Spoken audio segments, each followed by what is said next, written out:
Lord, make us instruments of your peace. Where there is hatred, let us sow love. Where there is injury, pardon. Where there is doubt, faith. Where there is despair, hope. Where there is darkness, light. And where there is sadness, joy. O Divine Master, grant that we may not so much seek to be consoled as to console, to be understood as to understand, to be loved as to love. For it is in giving that we receive, it is in pardoning that we are pardoned, and it is in dying that we are born to eternal life. Amen. WESN.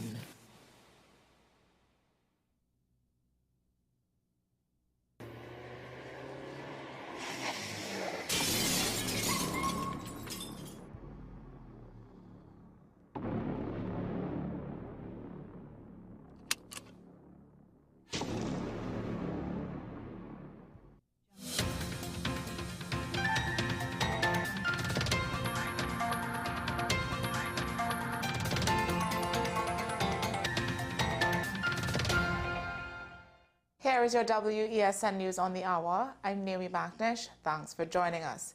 Here are the headlines. UK imposes visa requirement for Trinidad and Tobago nationals. La Romaine woman freed after 16 years on remand. Police seize illegal surveillance cameras in crime hotspot. And internationally, US proposes 30-day ceasefire in Ukraine war. Now for the details. The United Kingdom has announced that effective immediately, all Trinidad and Tobago nationals will now require a visa to enter the UK, including for short visits. The decision, revealed on March 12th, follows what UK authorities describe as a sharp rise in TNT nationals arriving as visitors and then seeking asylum. The British government stated that the move aims to prevent misuse of the electronic travel authorization system and safeguard its immigration process. A transit visa will also be required from March 13th, but a 6-week transition period allows those with prior bookings and ETAs to travel visa-free until April 23rd. British High Commissioner John Dean emphasized that the change aligns TNT with other visa-required nations and aims to balance border security with safe travel. Meanwhile, Foreign Affairs Minister Dr. Amory Brown expressed disappointment, arguing that the decision unfairly impacts legitimate travelers due to the actions of a small group. UK government data shows asylum claims from TNT nationals jumped from an annual average of 49 to 439 in the past year. Officials say the policy will be reviewed over time. For visa applications, TNT nationals must now apply online and schedule an appointment at the Visa Application Center in Port of Spain, which has expanded its operations to meet demand. A 47-year-old La Romaine woman has been freed after spending nearly 16 years on remand for the killing of her abusive husband. Rasha Sobrian and her former co-worker Rowan Campbell were sentenced for manslaughter in the High Court, with the judge ruling that Sobrian had already served her time. Campbell, who carried out the fatal attack in 2008 after learning of Sobrian's abuse, will be released in just under 2 years. Their sentencing follows a plea deal with the DPP's office, which saw their original murder charges reduced. Justice Devon Rampersad acknowledged Sobrian never directly requested her husband's death and placed her on 3 years probation to help rebuild family ties. Police have seized 22 unauthorized security cameras in sea lots, which they believe were used to monitor law enforcement patrols and rival gangs. During early morning operations involving multiple police units and TNTech officials, illegal electricity connections were also uncovered. Several structures had been tapping into the power grid with makeshift wiring. 6 men and 3 women were arrested for electricity theft, while cybercrime experts are investigating the camera system's origins. Officers suspect the installations were part of wider criminal activity. Meanwhile, police also arrested a suspected high-ranking gang member during the operation. Internationally, the United States has proposed an immediate 30-day ceasefire in Ukraine, calling on Russia to agree to the terms. The plan, backed by Ukraine, aims to halt hostilities while both sides negotiate a long-term peace deal. The agreement also includes restoring U.S. military aid and intelligence sharing with Ukraine, which had been paused. However, concerns remain that Russia could use the ceasefire to regroup without making real concessions. President Trump insists the deal will provide security for Ukraine, but critics argue it lacks firm guarantees and may leave Ukraine vulnerable in the long run. Negotiations with European allies and Russia are expected to continue in the coming weeks. Well, that's news to the hour on WESN. I'm Naomi McNish. Thanks for watching.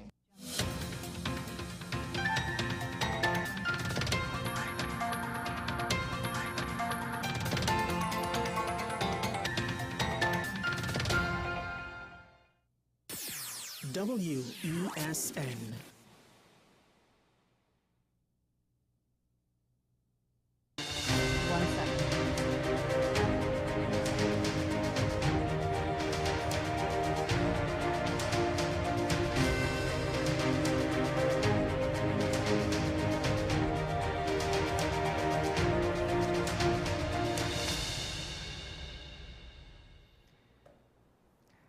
Good morning and welcome to AM Prime on WESN. I'm Naomi McNish. And I am Jada McLeod. So before we start the program this morning, I just wanted to quickly say, for those of you that don't know, last night we had a total lunar eclipse. And actually when I was coming here this morning, I had the pleasure of seeing that eclipse happening as the moon was it looked as though it was descending. So for those of you that don't know, a lunar eclipse is when the moon enters the Earth's shadow. So it becomes really dark, or it turns like a red color, and That's it very was nice. the most beautiful thing I've ever seen in quite some time. I must say the moon was massive, and it was just something to behold. I tried to take a picture to show the viewers this morning, but you all know how that works. It usually doesn't come out how you intend it. But today, as we start, today we're tackling an issue that goes beyond sports. This is one that affects the way that women and girls experience sports in their own strength, confidence, worth, and for decades, music has been an essential part of sporting events, setting the energy for athletes and fans alike. But what happens when that music reinforces the very stereotypes of objectification that women and girls are fighting to overcome? In Trinidad and Tobago, it's common to hear explicit, objectifying lyrics blasting at sports events, even at games where young athletes are competing. So this raises very important questions. How does the sexualization of women in sports, whether through music, media, or even the rules governing their uniforms, affect their confidence, participation, and overall experience? Why do female athletes still struggle to be valued for their performance rather than appearance?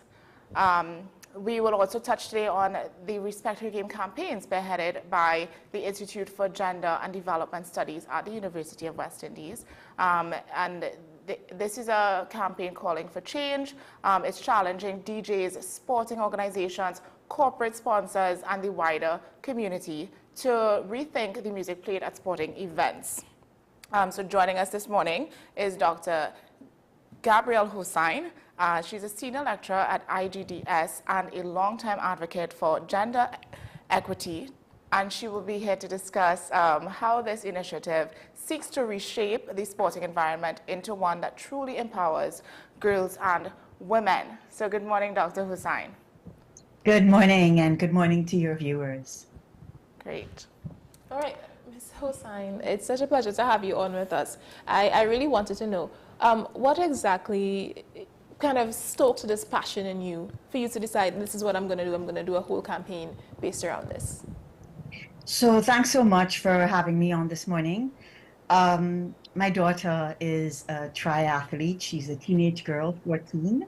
And I've been taking her to a number of events where competitions, races, 5Ks, and I think having music at events the way we do now is something that only recently happened.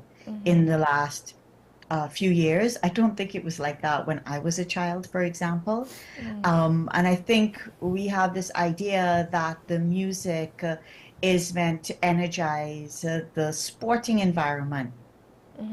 But as any parent of athlete knows, across any sport, we have a lot of young people in our country, including young girls, that are working really hard to be great athletes. My own daughter sometimes is up at 3:30 in the morning, 4:15 in the morning, sometimes training 7, 8, 10 times a week or more. And when you get to these events, and the music is, first of all, so loud, which can be really difficult for neurodivergent children, which is, I think, a conversation that needs to be had in the country as well. Yes. But when the music is also so sexualized, I think it does a real disservice to youth athlete development. I think it does a real disservice to girls' rights. And I think we want to focus on creating spaces that are safe, healthy, empowering, and respectful for our girl athletes. The recent UNICEF report highlights 30 years of uneven progress.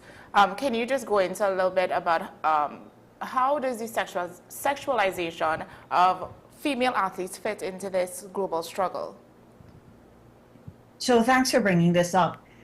There's been a lot of challenge to the sexualization of women and girl athletes in the last few years, and a lot of public conversation about the way that even the greatest of our athletes, so Simone Biles, who's this amazing multi-gold medal winning athlete, gymnast, and of course Serena Williams and so many others, have been impacted by the way that publics that are looking at their performance are also commenting on their looks, on their bodies, on their attractiveness, on their femininity.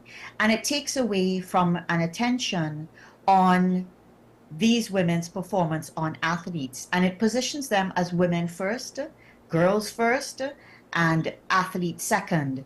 And there have been teams of different kinds, volleyball, and other kinds, gymnasts have certainly been raising this conversation, who have been challenging the expectation that they wear bikinis or that they wear swimsuit-like outfits to compete, and have been trying to take more control of the expectations placed on them, and also to speak back to media representations and even photographs that are taken of them, and have tried to explain that this is part of a much wider problem in which women in sports come to sports at a great disadvantage and experience great inequality, from the pay gap in sports, which is pervasive from boxers to tennis players, to the representation of women and girls in media, including when they take on sponsors in ways that emphasize their attractiveness, their femininity, even model shoots where they're naked, model shoots where they are dressed up in ways that don't show their strength and determination and skill, but emphasize their attractiveness to men and boys. And in Trinidad and Tobago, we really want to focus on our youth athlete development, and we want to bring up athletes that are going to see each other, boys and girls, see and respect each other as athletes. And we want to make sports a space where girls can escape that constant and pervasive sexualization. And so I think as a nation of adults and parents and policymakers and DJs and media representatives, I think we can do better in bringing a child-sensitive and child protection approach to sports in a way that we may not be doing so well now. I understand. Can you tell us a bit more about the Respect Her Game campaign that you're doing? So the Respect Her Game campaign is super unbelievably exciting and it's just taken off since we've launched it. on March 8th. And we have great corporate sponsors behind this campaign and a growing number of corporate sponsors and media houses and so on that are jumping onto the campaign. It's a kind of campaign that nobody can really disagree with. So we started off with the excellent support of Guardian Media Limited, and we are also growing with corporate partners who are coming on. So the campaign has three components. And the first is that we have this public conversation. The first is that we talk about the question of sexualizing adolescent spaces, sexualizing spaces where adolescent girls are, and what does it mean to really approach youth athlete development in ways that are holistic for our girls and are founded in girls' rights, and also in teaching boys respect for girls. And I want to say that we have to keep in mind that while this campaign was launched for International Women's Day, part of the work of the women's movement over decades has been to also transform masculinities so that women and men are growing together to create a more gender equitable world. And so for my friends who have boys who play football, for example, who are not bringing up their teenage boys to listen to this kind of music and to see women and girls this way, it's just not appropriate for minors and children. For them to want their boys who are trying to get scholarships to then have to go to these spaces to play, to then have to be exposed to this kind of music, for them, this is something that they don't want in their boys' lives either. So the Respect Her Game campaign is first about what we're doing here, having the conversation, raising consciousness, sharing and talking with each other. And there are young women that have come to me and said, you know, I really wish this campaign existed when I was a teenage athlete as well. And so that's been one of the affirming things. The second part of the campaign is, I think, one of the most exciting aspects, which is that we are going to be launching a DJ competition for DJs to send in mixes that are going to be alternative playlists. And those alternative playlists are going to then be played, we hope, by corporate sponsors and state sponsors of youth events. Just to note, your tape says that I'm head of the Institute for Gender and Development Studies, but I'm not. I'm senior lecturer there, and we currently have another head, so who is extremely supportive of the campaign. And the third part of the campaign is corporate and sports association sign-on. So we've already gotten, so for example, you may have, just some examples, Guardian Life Shine, which is a race, RBC Kids. You have sporting events that are sponsored by a range of corporate partners out there. And so the goal is that there's just going to be this incredible momentum with corporate partners who are coming on and saying, we're joining the Respect Our Game campaign. And in the sports events in which youth are going to be participating that we sponsor, we're going to make sure that we are challenging the sexualization of women and girls, and we're going to be playing these winning mixes, which is excellent for DJs, excellent for Caribbean culture, excellent for taking what we would like, which is the kind of energy that may come from music, but reducing its harm for women and girls. And so we're at this point now, the first part of the campaign, and thanks so much for having me on this morning to extend and expand the conversation. And the next part of the campaign is going to be the launch by next week of the Youth Sports Music Mix Competition, where we'll be inviting DJs to send in new playlists so that we could be providing the alternative that we want to see, and then encouraging corporate partners who come on to make the change that we want to see immediately. Right. Dr. Hussain, so beyond music, I mean, what does the campaign address other ways in which female athletes are objectified in sports? Not at this moment. We wanted to keep it really focused on the music that is at the events. And I suppose I have to say that that's personal to me in some way, because I would go to so many competitions and races, and I would hear, I think I got fed up with hearing Gal Benova. And I just thought it was so inappropriate for my 14-year-old to have to deal with this music while we're on the way there telling her about her mindset, her focus, her race strategy. And then we got there and the music was just extremely loud, but also so demeaning for the space of the mindset that she needed in that moment. And so for me, a campaign that's meant to grow over a number of years and that I hope will eventually become regional as a region, we encourage our youth athlete development to take on these issues of gender equity and child protection. I think for me, we just wanted to start this year with tackling a change I needed to see. So I would like to go to these races and see some of them are in October, November, December, and so on. And know that when we get there, this conversation in which you all are also supporting, and thanks so much for that, has had an impact. So the campaign is meant to grow. And we're really starting with music this year. But of course, the conversation expands beyond music as well. And I think that's part of the value. Yes, just to add on to that, within the broader spectrum of how women are treated, especially in Trinidad and Tobago, with respect to how they are respected. For example, when we say the NBA, but then we say the WNBA, why do we have to put the woman in front of it? Why do we have to specify the gender when they're just as great? Can you talk a bit more about that level of disrespect within the culture?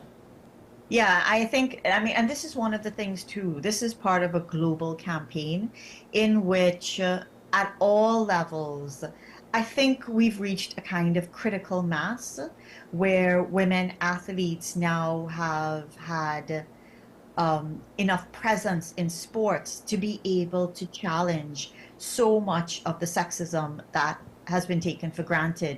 You know, we've had, for example, Jamaican track athletes and US track athletes who have fought back against rules against them becoming pregnant or becoming mothers and coming back again after doing that to say that, you know, we are women and we can play multiple roles and we can still be fantastic record-setting athletes in our fields. And so I think you're raising really important issues, which is that this is a multi-dimensional problem, including in the way that it reflects the kinds of sexism and sex stereotyping that exist in the larger society as well. So there's a joke they say, for example, that you know, there's a joke around CEOs, which is that I wanted to go for a high-paying job, but I decided to settle for being a woman CEO.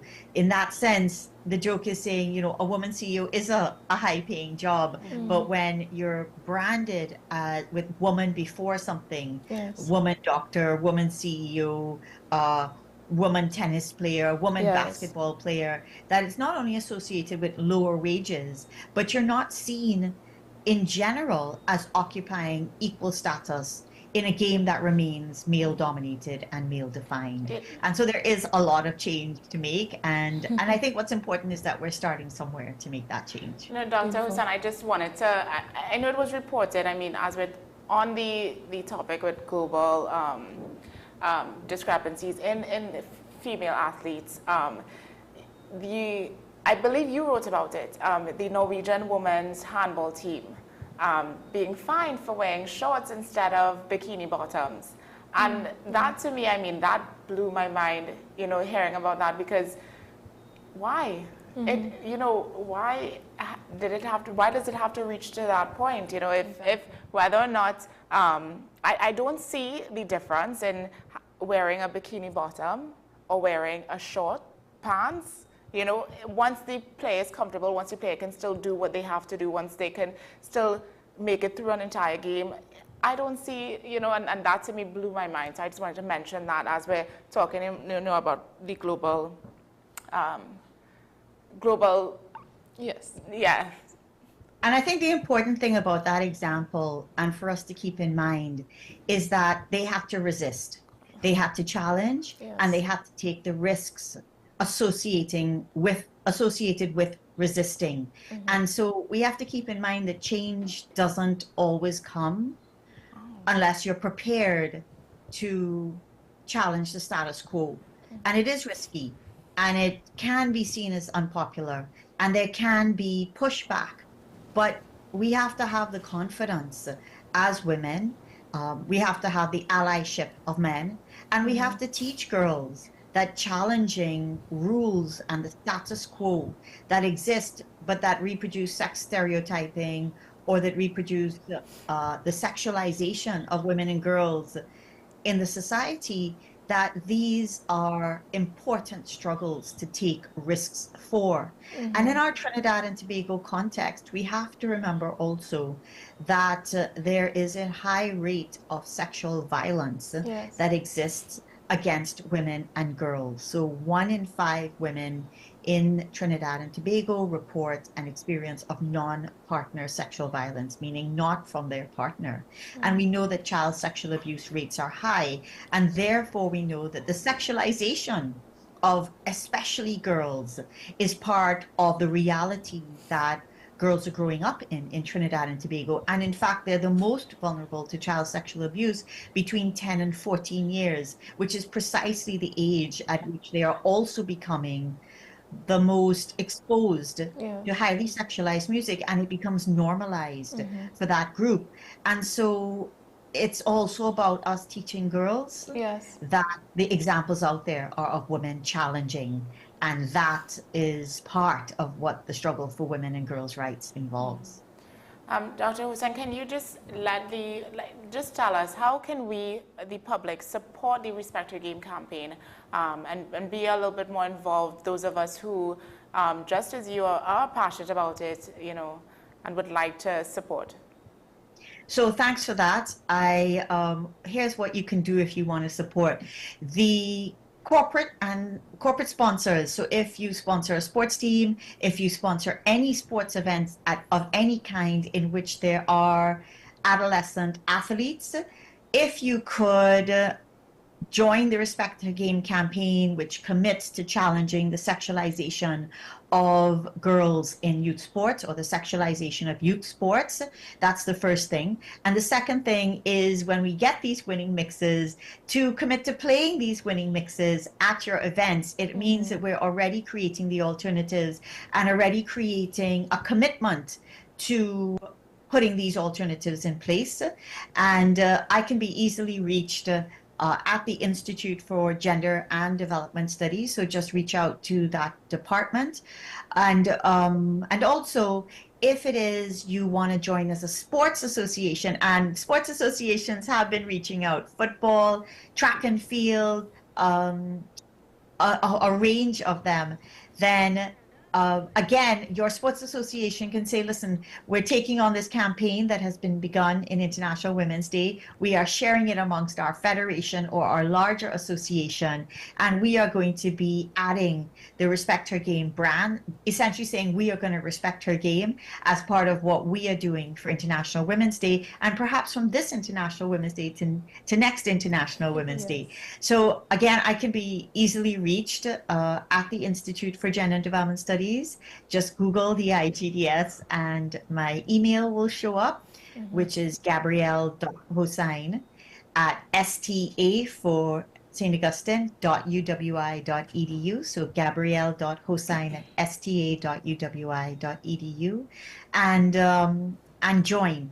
This campaign is meant to be very democratic. There's not a lot we're asking. There's no funds that are involved that are required. It's a no-cost win, and it is an immediate win. You know, in the women's movement, in the feminist movement, we go for long struggles, the long struggle for emancipation.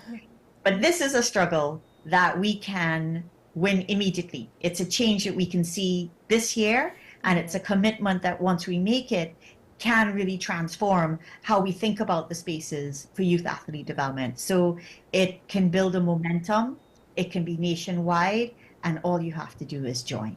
Yes, I must say I respect and love your passion.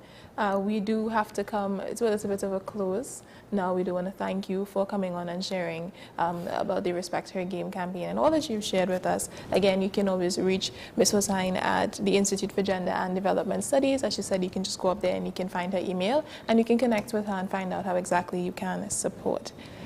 With that being said, again, we thank you so much for coming on and hope to have you back soon. Thanks so much for having me. Yes, all right. So we're going to just cut to a quick commercial break and we will be right back with you all. Stay with us.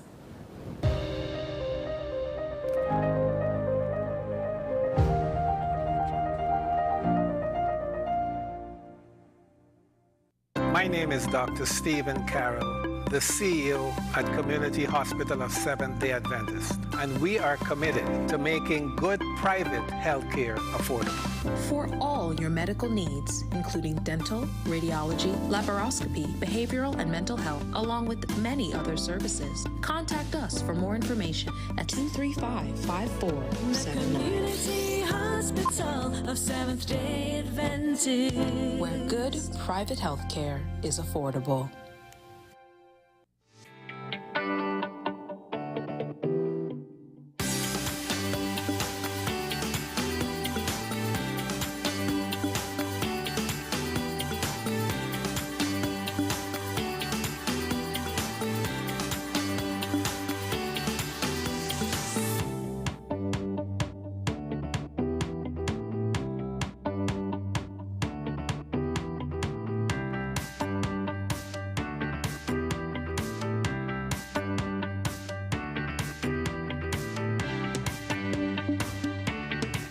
This is 10 Questions. I'm Andy Johnson. The distance from where we should be in the world in going forward on our commitments with climate change. The effects of climate change that cannot be accounted for. It's called loss and damage, and we're seeing loss and damage happening so much more in this decade and the previous decade. The principal term there was this question of the correspondent banking issues. That is why we're trying to build capacity with this country here, Trinidad and Tobago, and other countries in the region. Man is not showing any signs of stopping or even slowing down. More than half of the forest in Trinidad is already gone. All the plants and all the animals and all of the nice clean water and fresh air and everything had to be on this planet for humanity to have a chance. We have small change when it comes to countries that can take decisions, and when they speak, the world listens. The General Assembly is a very democratic forum. And Trinidad and Tobago has the same vote as Canada, in spite of the obvious difference in size.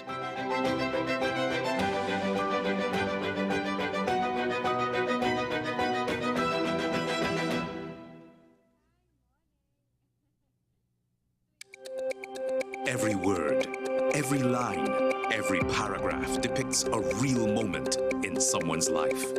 A father, a sister, a mother, a brother.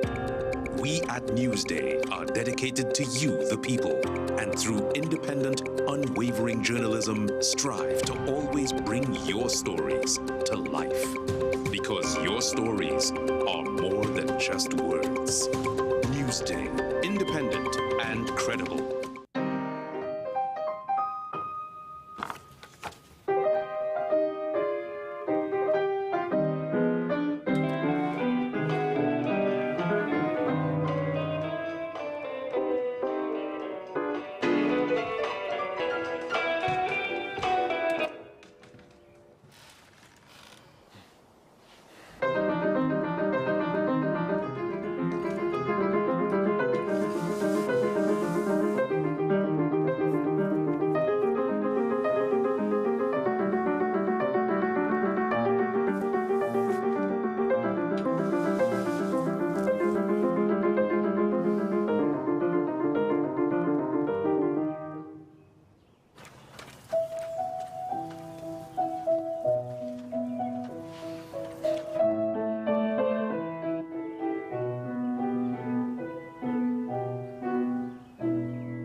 Join me, Dr. Nalini Kokram, on What's Up Doc, where we discuss all your burning questions concerning health.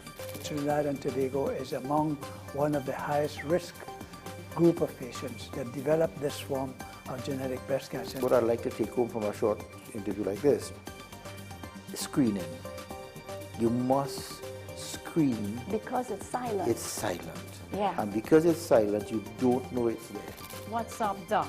Every Tuesday and Thursday on WESN, Content Capital. The best for your baby is at thebesttoys.com. From the best strollers, car seats, baby carriers, high chairs, booster seats, rockers, jumpers and bouncers, walkers, baby blankets, feeding accessories, bathtubs. Visit us in-store at Forces Flagship McLean. Shop online now at thebesttoys.com. Order via call or WhatsApp at 332-BABY.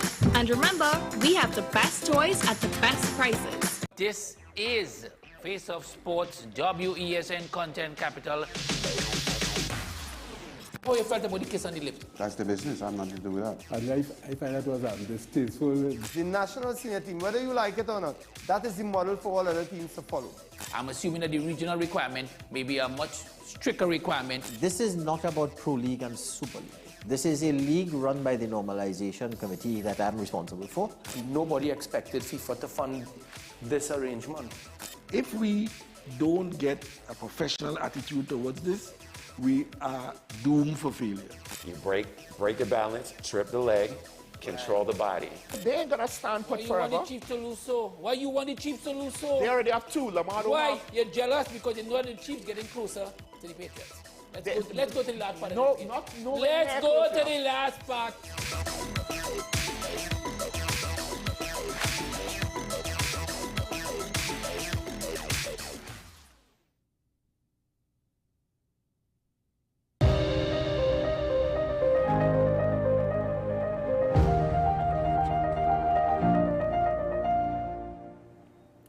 Welcome back to the program this morning. As we move along, I have a question. Have you ever noticed how your mood shifts after a meal? Maybe you feel sluggish after fast food or energized after a nutritious smoothie. What we eat plays a crucial role in how we feel, both physically and emotionally. In today's fast-paced world, many of us rely on processed and convenient foods, but could these choices be affecting our mental well-being?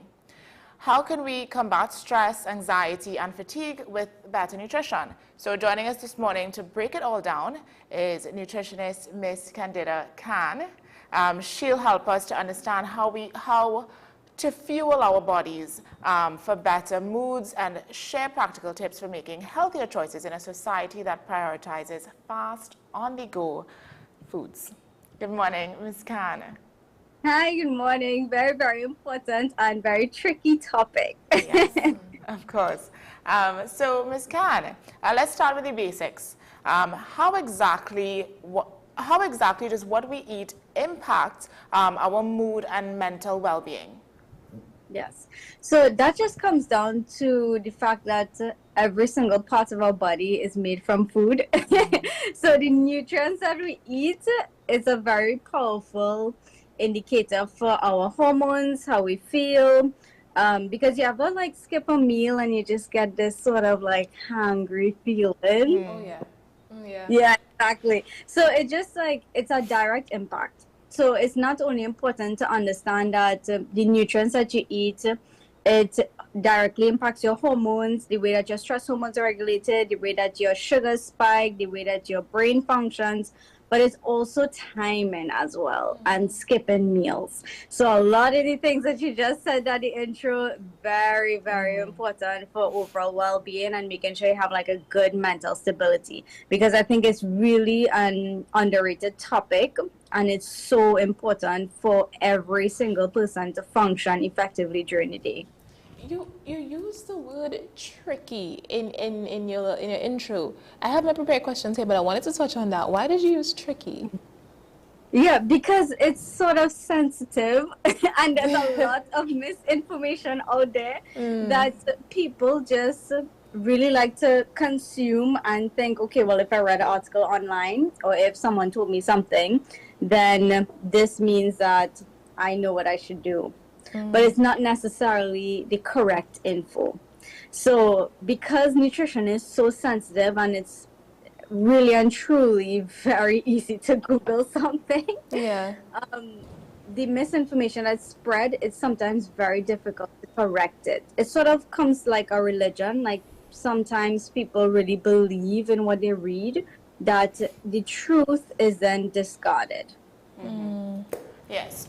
Well, Ms. Canine, I personally understand that there is a connection between gut health and emotional health. You know, and certain foods can influence our neurotransmitters, and these are things like serotonin and dopamine. So can you get into that a little bit and just explain how does that work, and how do these foods affect these things? Our emotional health is such a big part, you know, to play in us as people, you know. So let's break that down some more. Yes. So, I mean, the best way to talk about it is from like a personal experience and from you diving into, okay, well, if you eat certain things, then you notice that you feel a certain way, right? And the truth is, what I focus on is a healthy balance for a healthy, sustainable lifestyle. So, yes, there's a lot of foods that when you eat it, junk foods, right? It's obviously not going to lead to your thoughts being clear. It's not going to lead to healthy blood sugars, healthy blood pressure, healthy blood cholesterol, which, let's say, it really does impact every single way, every single part of your body. And when you look at complex carbs and you look at your fruits and your vegetables and your legumes and your food from animals, and you include all of your favorite foods, but you find a right way to balance the healthies and the unhealthies, it will help you to boost your mood, boost your energy, boost your metabolism, and all of those brain functions. So some snack examples could be like if you snack on nuts and yogurt and fruit, it really comes out to personal preference.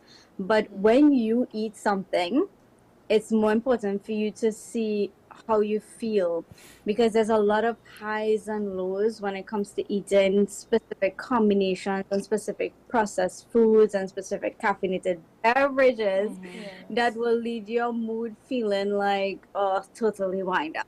Yes. Can you speak a bit more on going into something tricky here, diet culture? Can certain diets, like the Mediterranean diet, be something that's effective for like a mental effectiveness? Yes, that's a good point. So Mediterranean lifestyle is definitely one that's highly promoted over the others. And it just basically means that you, at the base of the pyramid, because it's like a pyramid scheme, right? You have like the activeness and staying fit. And then you have like your hydration, which is again very important. And then you have all of your complex carbs that comes from the fruits, the vegetables. If you have whole grain things, we have a lot of gram provision, which is really, really good. Yes. Then you have like, the foods and like food from animals, all the meats, and of course sticking to lean items is better than, you know, high fat ones. Because if you consume a lot of fat, right, where do you think it's gonna go? You know, I mean, I know it adds a lot of taste and flavor, but we definitely need to have like all of the foods within that specific order, because our brain and all our organs need sugars to survive, right? So it's not that carbs are the enemy, because a lot of people think that, a lot of people cut it out, and I'm like, oh my gosh, why? Like your organs are crying because you are not eating right, but you wouldn't know. I mean, how would you know any better, you know? And at the top of the tippy top of the pyramid, you have, of course, the unhealthy things like processed things or sweet things and stuff like that. So overall, yes, having that sort of lifestyle is definitely key. But what I focus on with my clients is more of a personalized approach, because it's great to know about it, but then how exactly are you implementing it into your specific lifestyle? Is it really suitable? You know, and that is where you have to like break it down to a personalized point of view, because yes, the information is out there, yes, it could be generalized, but usually it really and truly does not any positive impact on anyone unless you use a positive approach.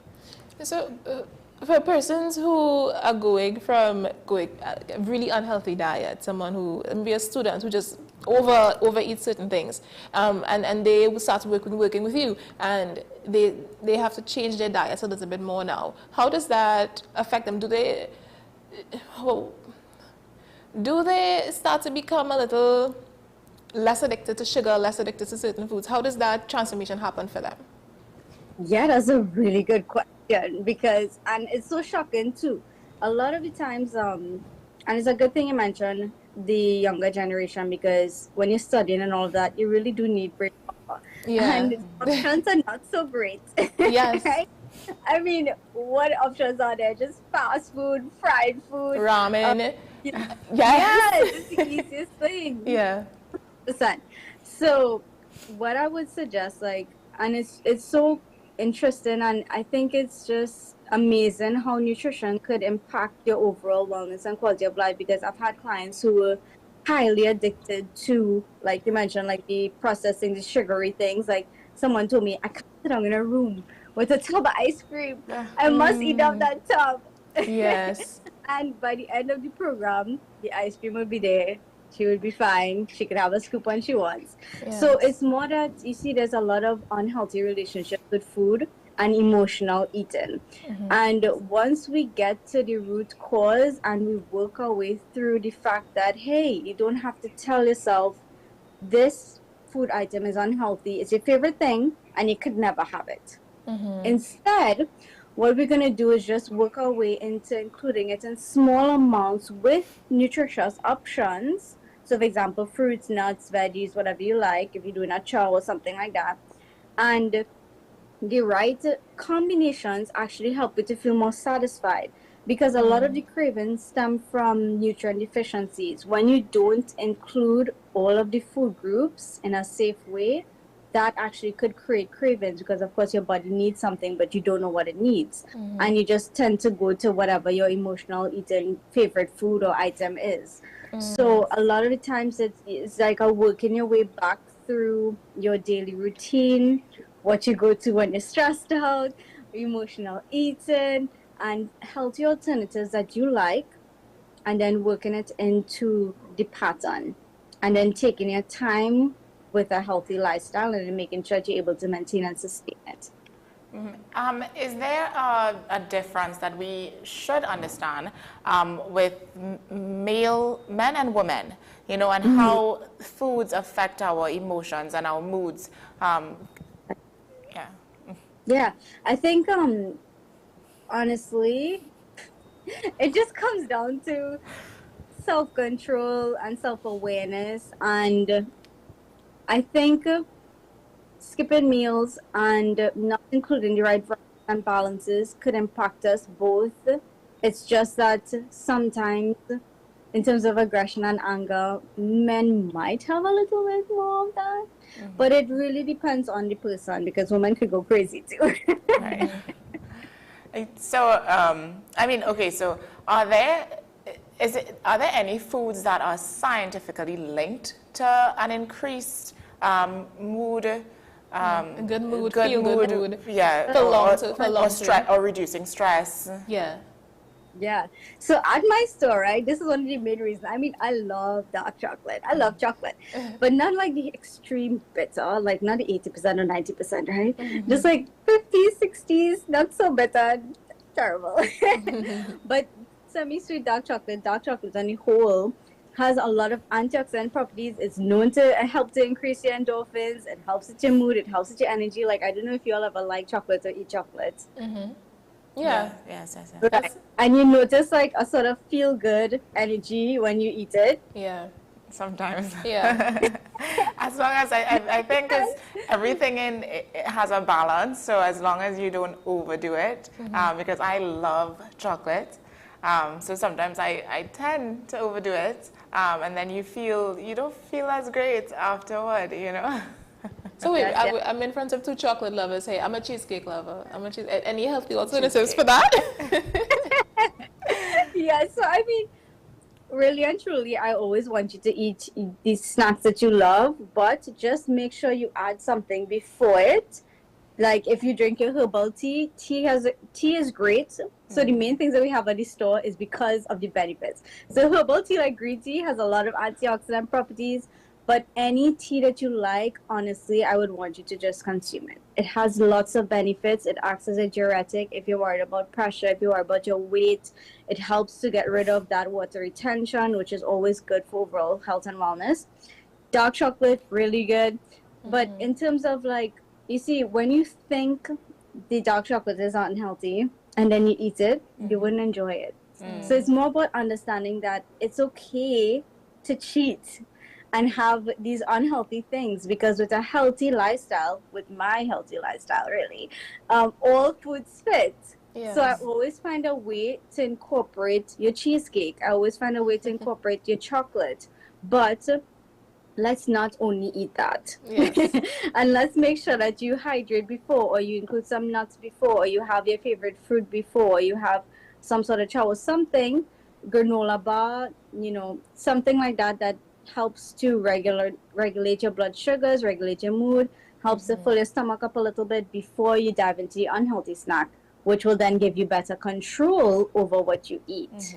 So let's explore the Trini diet a little bit more. Let's talk about Sunday lunch. How should I, how much of what I should include on my plate? So for example, let's say we have macaroni pie, we have rice, we have chicken, we have peas, we have callaloo. How much of those things should I have and in what portion size on my plate? Yeah. So you actually listed a perfect balanced plate without knowing. So callaloo, very good, is your vegetable. So that's really and truly majority of your plate.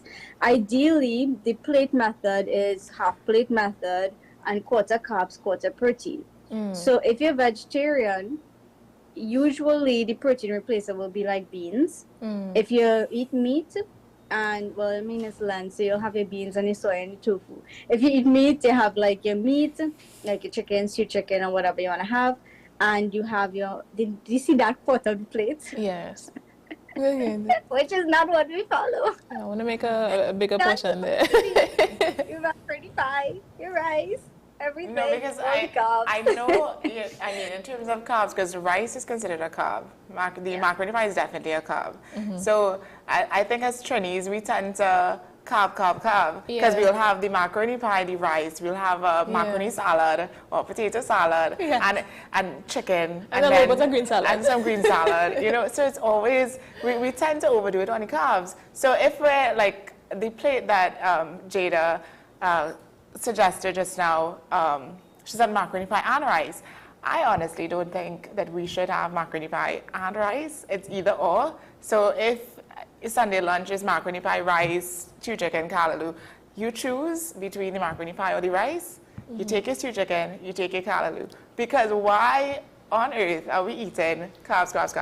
If you include some carrots in your rice, it could be carrot rice. It can make it a little bit healthier. But pose that question to you. Very nice. And then let's get into the rice, because there's a lot of discussions and talk around if rice is good or not. And there's different types of rice: brown rice, jasmine rice, basmati rice, white you know. rice, yeah. But there are people who argue that rice is just, stay away from rice completely. It doesn't matter the rice, stay away from it. And then there are some people that say, well, no, jasmine rice is good, or the basmati rice is good, brown rice is good, stay away from white rice. You know, so do you have anything that you can say on that, or an opinion? Yeah. Or? Yes, because honestly, this is something that's very typical with my clients. They always want to know, what food do I have to cut out? What do I have to like not eat? And then they're like, oh, I'm going to start living a healthy lifestyle before I join the program. So I already cut out rice and cut out bread and cut out flour and all these things. And I'm like, no. Why do you think that rice is bad or bread is bad? There's no need. Like, this is like food we can eat. You just have to balance it. So, of course, I don't want you to eat it alone. So rice on a plate alone is not great. And yes, the portion control is a game changer. So it's good that, you know, with the suggestion earlier with the carrots and the rice, that is an amazing suggestion. And that's something that we could do. If you're worried about the carb load from your rice or the glucose spiking levels that you could get after you eat rice, just make sure you bulk it up with some veggies. And adding rice and carrots and peas definitely helps. I know that there's something called cauliflower rice, but cauliflower is a vegetable, all right? It's not actually a carb. And just remember, carbs or rice is not bad. It's just the way that we have it is wrong. So even with the macaroni pie and all the other carbs and all of that that you mentioned earlier, it's okay to have it, but then the portion has to be a lot smaller. So I think it's just our tradition from growing up that we tend to just follow to suit without understanding or knowing why or what is happening on our plate. But the overconsumption of carbs is the issue. That is what could then lead to other health complications like high blood sugars and weight gain if you don't understand how to put together the right colors and the balance on your plate. So it's less about trying to think of, well, this rice is better than the next, and it's more about just sticking to your favorite, because of course there's whole grain rice which has the most fiber, supposedly, right? But at the end of the day, it's more about sticking to your favorite based on what is affordable for you, and then just making it more complex. Adding your veggies is wonderful, and make sure you have the other items on your plate. So you have your veggie load, you have your protein load. If you want to add some beans, that's a perfect plate. Yeah. Can we also touch on your carb load? I think, because for me personally, when I eat a ton of carbs at one time, I get really sluggish and I feel fatigue. And I know Trini culture, we have this thing where, you know, after Sunday lunch, everybody tired. You know, it's the itis, and I do believe like that is something that we don't understand fully, because the itis is real, but it's it comes from the foods that we're eating, because Sunday lunch is carb, and then we get this itis and we think, you know, it's normal, but I don't think after you eat you're supposed to feel tired. Food is something that is supposed to give us energy, and when you eat good carbs, it's energy that you're supposed to get from it. So when we get this itis after we eat, then is that because we're eating too much carbs? Yes, that's a very, very good point. So I think a lot of us experience this. Me kind of more rarely than everyone else, because again, I know how to balance, but it is true. It is true. It is true. And it comes back not only to the carbs on your plate, but the timing, because this whole diet culture that, you know, I have to deal with every single day, trying to take away all of these misconceptions is really difficult, because something such as intermittent fasting could even cause this. When you skip meals and you leave large gaps between your meals, your sugars and your mood and your energy and your hormones are completely going like a wave, like it's irregular.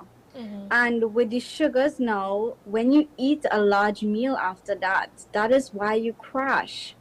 Your body needs to take in the energy to digest that food. It's not going to be a good balanced meal. So it doesn't fuel your body in the right way. Your body then has to deal with all of this excess load of whatever it is that you've overconsumed. And it's going to have to store it. And it's not a natural process, because your body does not need all of that, you see. But it's very difficult, because to work your way back to how you're going to start reducing your carbs on your plate, it's definitely an emotional thing, because there's a huge attachment to your plate and what you've been doing for years and years and years, and trying to work your way back to how are you going to start reducing and reportioning everything on your plate. Are you actually going to feel full and satisfied? And that's one of the main misconceptions too. Like, a lot of clients feel like that plate is not going to satisfy them. But the minute they try it, oh, they're so good. Like, the energy is great. Within the first week, their mood shifts. They even tell me their clothes fit them better. They feel good. They're able to do 10 times more than they used to do before. So you are 100% right that the portions and maybe the carb load is definitely way too much in Trinidad and Tobago. All right, Ms. Khan, we do have to come to a close. We are running a bit out of time. But we do thank you for coming on and sharing your expertise with us. We'd, of course, hope to probably have a different session where we can hear more. I actually have a lot more questions that I wanted to touch on. Thank you so much. we can do this again. Yes. All right, so thanks again. And enjoy the rest. Enjoy the rest of your day. We're just going to take a quick commercial break, and we're going to come right back with a fully packed, jam-packed show for you. All right? See you soon.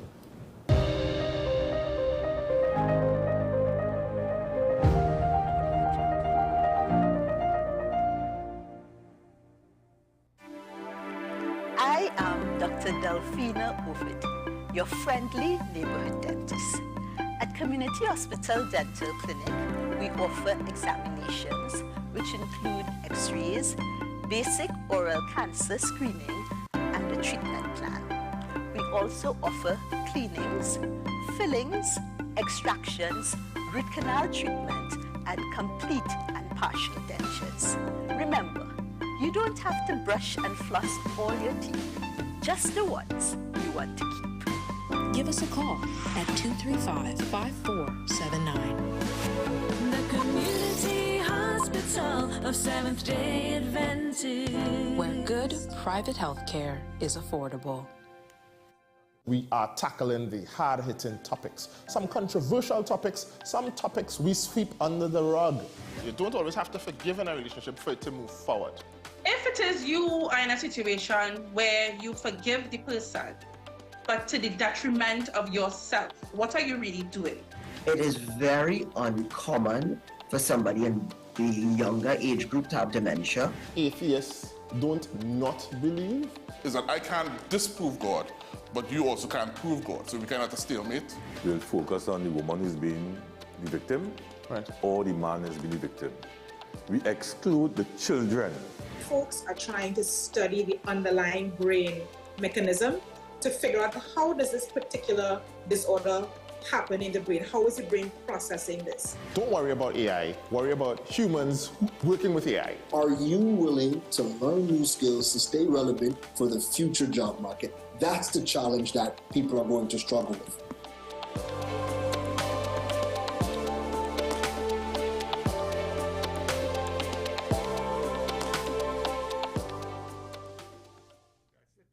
Passenger, I want to get a tattoo. You really respond wanna to me. respond to you? How you would respond to me? The first question I'll ask is why. Controversial taboo topics. We get so consumed by church, we forget that we have to live the life of being a Christian outside of the Sunday. Like you say, services. we think going to a service makes us a Christian. Exactly. Yeah. Right. Right, so here we are about to hear the second time Pastor J wanted to take a tattoo. Would have been late last year and early this year. Oh gosh. Hope Unfiltered podcast with Pastor J and Ren.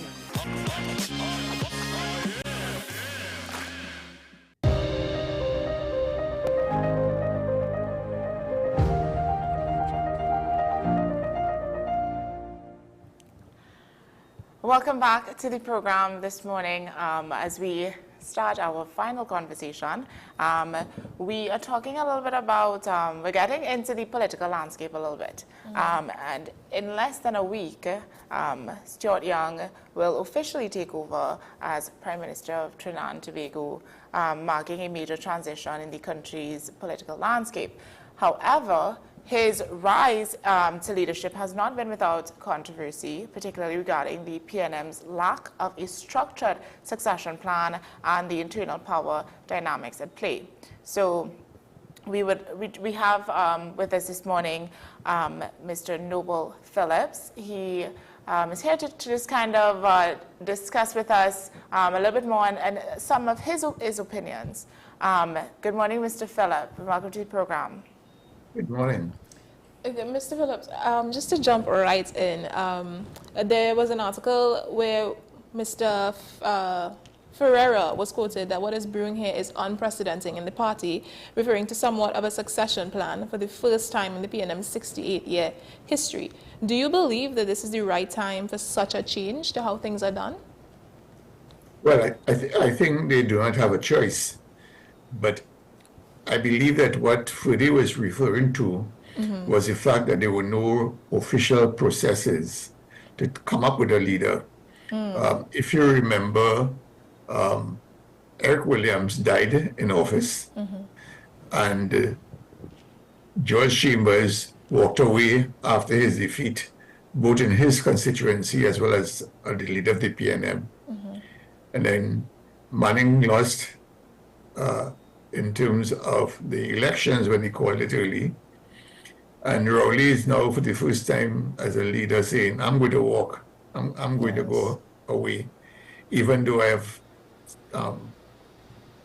control of the party and control of the elections. And is that the right move? Has he prepared the party for successors? All those questions have to be answered. And I don't want to spend time thinking about it because what is done, and we're going to face Dr. Rowley and face Stuart Young this weekend when they announce their candidates. So it makes no sense rehashing and going back in the last month or so. Right. We should say to ourselves what's going to happen.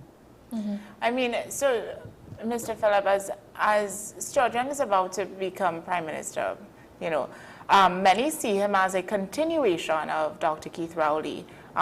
Do you think that he will be able to establish his own identity as a leader? That's a big question I have. Stuart Young has some positive attributes in that he's a very hard worker. I have my own views about Dr. Rowley's ability to work hard on a sustained basis, but Stuart Young has showed us that he has been able to work hard for a long time. Will Stuart Young be able to show us a vision? That is the question that has not been answered. Right? He has not talked to us as a country in terms of visions of where he thinks we should be and how we think we should be. He teased the other day about education and healthcare, but the reality is that he is yet to come forward. It may be that he is waiting for the day when Dr. Rowley says, okay, I'm handing this over to you. But I thought that Dr. Rowley's disappearance to California was a good opportunity for him to start talking to the nation. But instead what we had was Carnival. And, you know, in Trinidad, Carnival takes precedence over everything. So he ended up, you know, visiting the bands and playing stick fight and that kind of stuff. And I just said to myself, you know, we're not going to be serious. We're going to continue the way we are. So I want to touch a bit on Minister Young. He's becoming Prime Minister.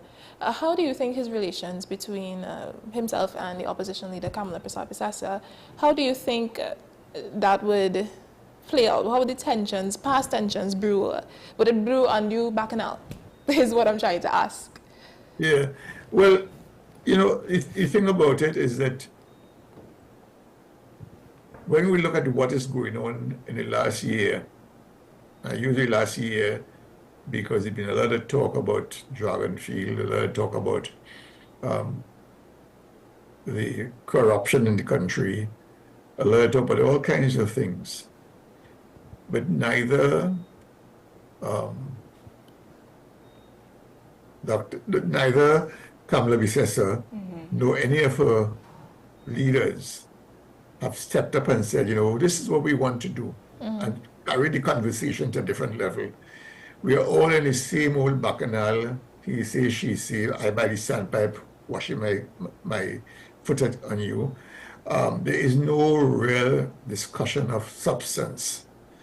And the worst thing that could happen, really, is that we don't move from where we are to having a discussion of substance, because the way I see it, the next couple of years, maybe 4 or 5 years, maybe 6 years, will be a lot of pain.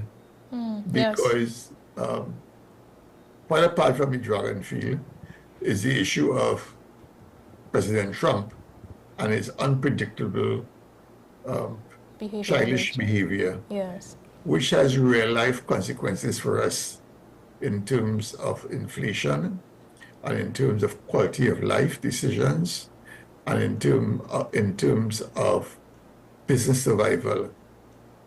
We're facing a very difficult time. And yet still, nobody is talking that talk. You know, not even Gary Griffith, who sees himself as a leader, is talking that talk. Nobody is talking about what the country is going to face and how we're going to do what we have to do. All right? So God help us. Yeah, help us. Mr. Phillips, so you've spoken about how the electorate is divided into three main groups. So you have the PNM base, the UNC base, and the undecided voters. What, in your opinion, I mean, do you have an opinion on, what can Mr. Young do to win over these independent and first-time voters? Well, I made that division based on some work I saw last year, December. I know that work is being updated as we speak. And at that time, what we saw of the people in the middle was that they were generally more educated than the average person and generally younger.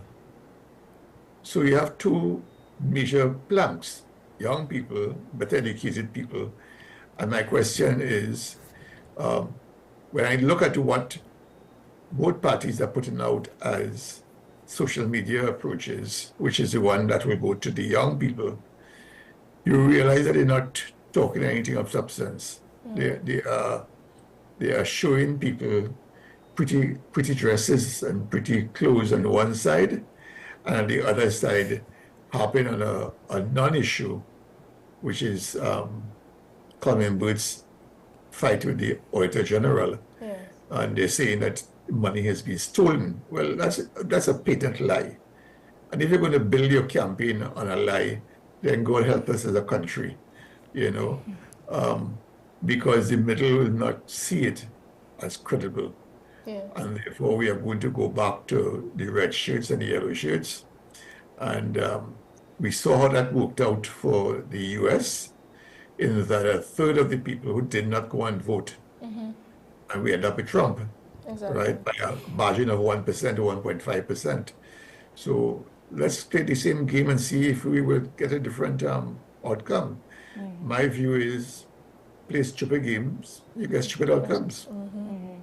So I, as you were mentioning the U.S. thing there, I would liken Minister Young's task to that of former BP Harris of the U.S. So do you think that he would have enough time to unify the PNM right now? And what are the main concerns with regard to how PNM treats us, Stuart Young? What are the main concerns? Why don't people rally behind him? I think that Fudi Ferrer was intuitive in that he said at the time when we were concerned about what essentially was the makings of a palace coup led by Foster Cummins, Fudi Ferrer said, you know what, don't worry that, the party will come together and support the leader, right? Being the new leader, being Stuart Young. That's an insight that Fudi gave us, right? Now, you're right. It is similar to what happened with Kamala Harris in the U.S. The party came behind her.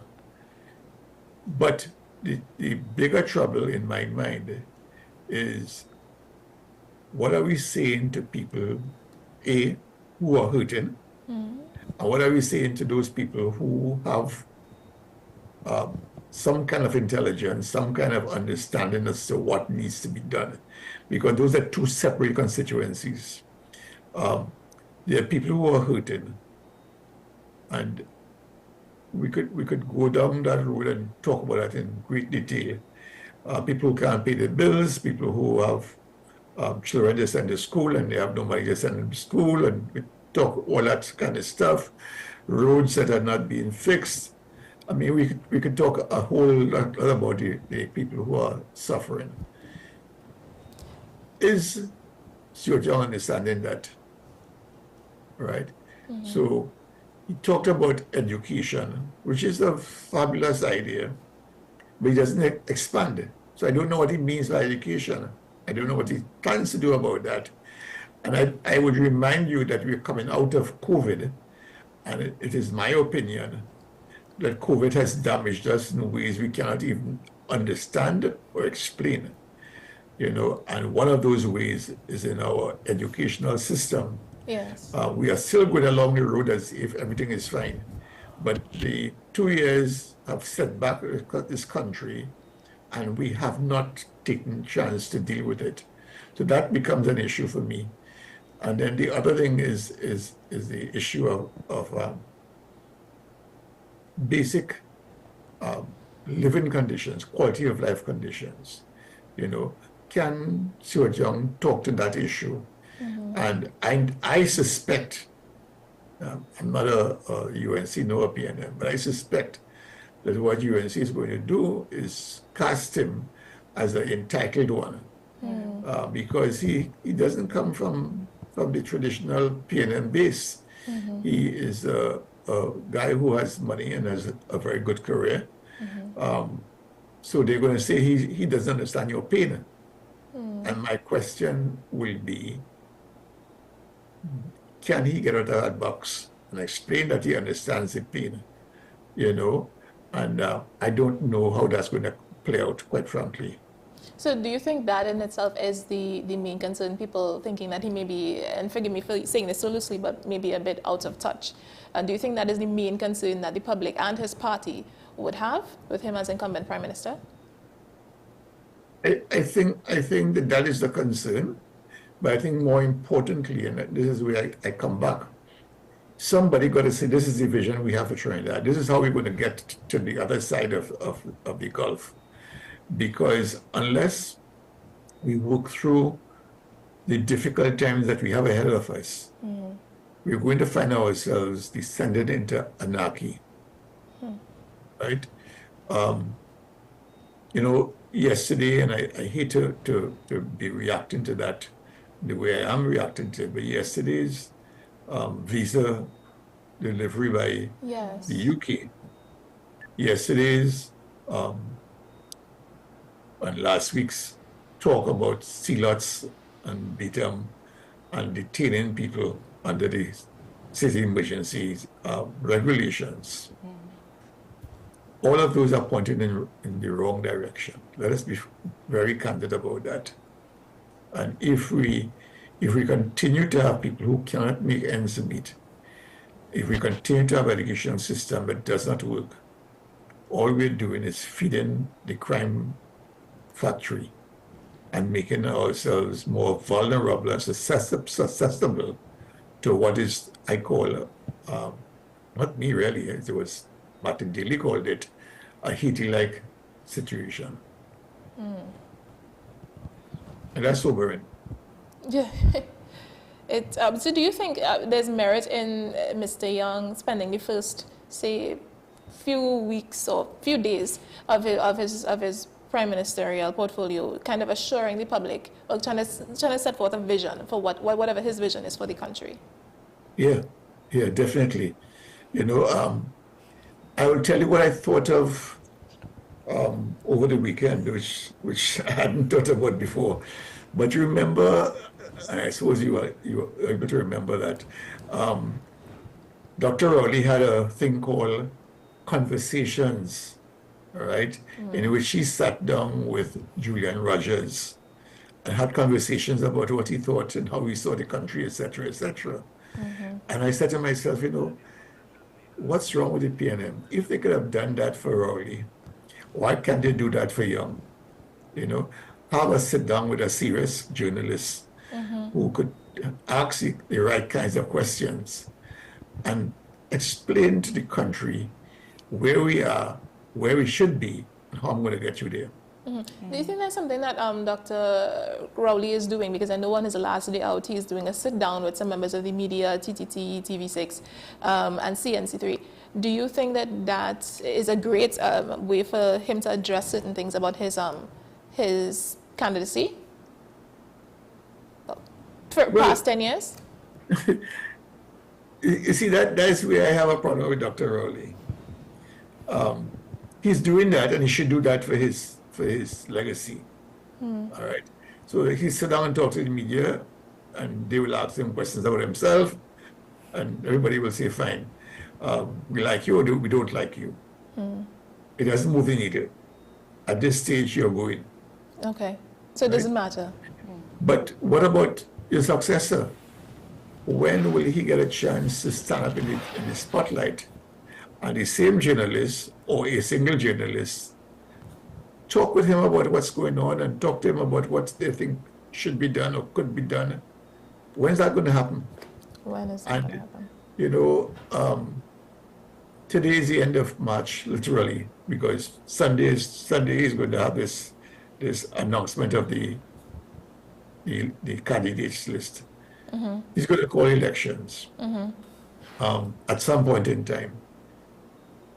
What I see the analysts and those who feel that they know a lot of stuff about the PNM and elections, what I see them saying is that it's going to be in August. I have no clue, right? But what I do know is that unless there is time to give Stuart Young a chance to be his own man, all we would remember is that Stuart Young is the lieutenant in Rowley's army. He will never become the guy in charge of his own army. Yes. Because just doesn't have enough time to do that, because a brand takes a little while to do it. And we go back to the previous comment we were talking about, the three constituencies. You have the red sheets and the yellow sheets in the middle. If the middle stays away, then we are going to find ourselves with which base is going to come out. All right? And I am not going to be happy about that, because I feel that elections are important events and that we should all vote, you know? So that's my concern about the way this whole thing is unfolding. I don't think that Stuart Young is being given a chance to say who he is. So we could weigh him and say, okay, we agree with him, give him a chance, or no, that guy can't do it. So it seems like it's a bit of a waiting game. But I kind of wanted to touch on, I wanted you to kind of explain a bit more. Kamala has threatened to take the government, or PNM, to court if Minister Young proceeds as Prime Minister, if I'm not mistaken. You mentioned before that Dr. Rowley will be the one to call elections. Is it, at any chance, do you think that Stuart Young could be the one to call the election? Is that what she's talking about? No, I didn't say that Rowley is going to call elections. I said the party is going to call elections. Yes. Because if Stuart Young is going to be the Prime Minister, as we imagine it will be this weekend, then he's the one who has to call elections, even though Dr. Rowley remains as the political leader. Now, again, this thing with what the opposition leader says about the legitimacy of this act. I mean,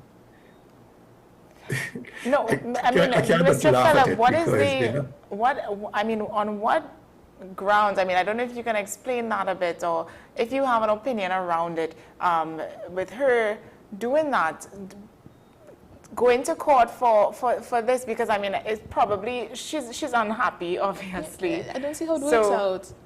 What can you explain? Like, how does it make sense for her to do that? It doesn't. Right. Exactly. It doesn't. It doesn't. All right. But you know, I'll tell you something that I look at. There's a chap called Hamid Ghani who writes in The Guardian. Yes. Right. And he has made an absolute mess of trying to explain the situation and trying to justify why it should not be done. All right. I, however, go with Lala, who has explained carefully that it is possible, that it could be done, and there's no legal impediment. Yes. And then Martin Daly, after a lot of talk and a lot of going around the bush, and it is clear that Martin Daly is not in favor of it being done, came out eventually and says it can be done. It's just I don't like it. Right? Now, if I don't like it, that doesn't stop in court, right? Yeah. It's whether it could be done, it cannot be done. And the reality is that when you read these guys who are better equipped than I am, Yes. I would say to you that I would go with Lala, I will go with Daly in front of Ghani, because Ghani, in my mind, has argued on both sides of the fence and completely confused himself. I mean, I remember one Sunday I asked myself, what is he writing about? Because I mean, it was so convoluted, you know. And when you look at Lala and look at Daly, you have a very interesting situation. Lala was very clear, this is what it is, full stop. Daly went around the bush a couple of times, being very unhappy about the situation. But eventually when it came down, he said, you know, you could do it. Why do you think why is Kama doing that? Yeah, so why do you think it's such a threat for her if Mr. Young proceeds as leader? Because clearly her doing this and talking about this court case, I mean, clearly she's threatened by the fact that if he proceeds as leader, that could somewhat jeopardize her role or her election, you know? Well, no. I don't know that she's threatened by it.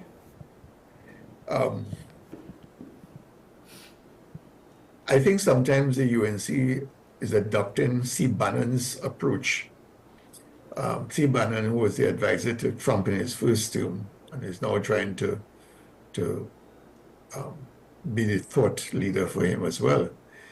Steve Bannon simply says, you know, what we have to do is just flood the zone with words I can't use on your television set. So basically what the UNC has been trying to do is just to raise everything possible. Just keep throwing stuff so as to confuse you. And the point I make about that is that without clarity, that kind of behavior causes people to give up and say, you know what, too much confusion, I ain't taking that one. You know, and that to me is the strategy. It is not to win in court. It's to just throw enough stuff around so everybody gets discouraged. So let's take a look at Stuart Curry, his position as Minister of National Security, Energy and Energy Industries, and all the different positions he's held over the years. Do you think that he's in a position now where he's built enough public trust to take over as leader?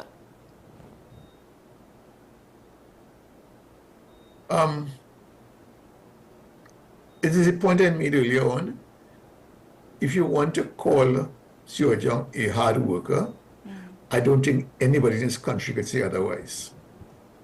But that's not all it takes? That is the point I'm making. Yeah. That's exactly the point.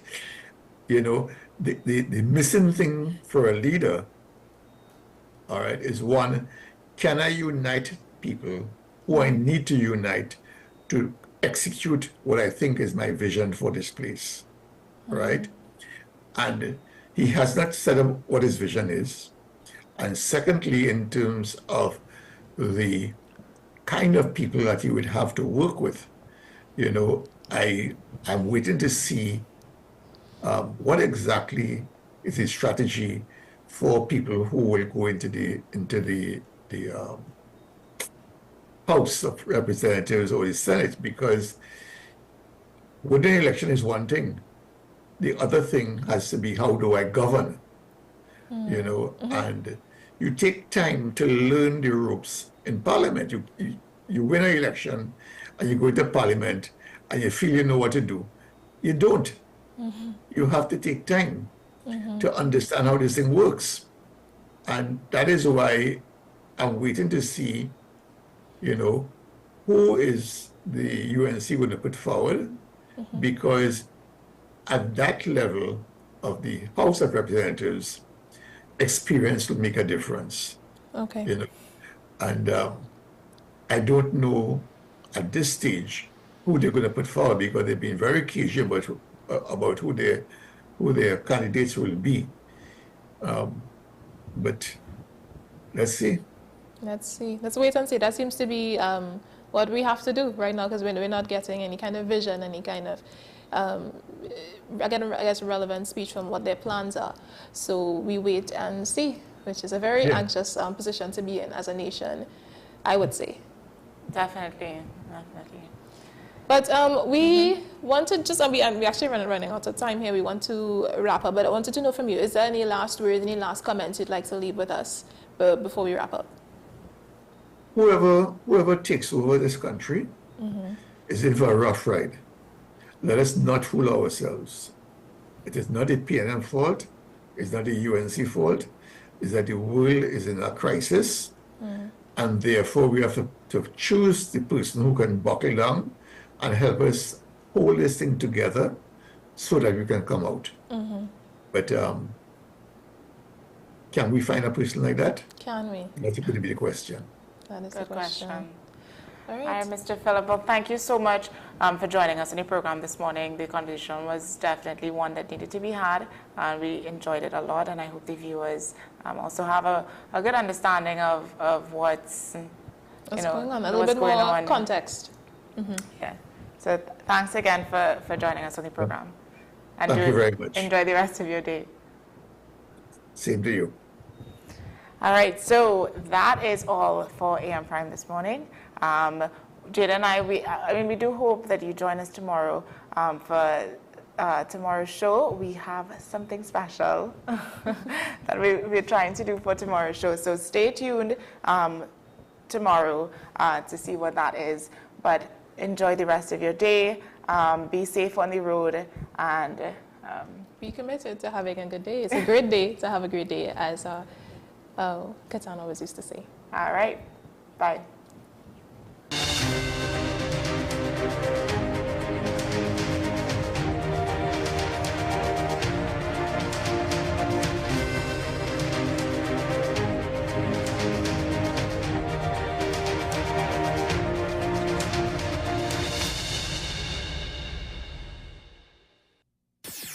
WESN.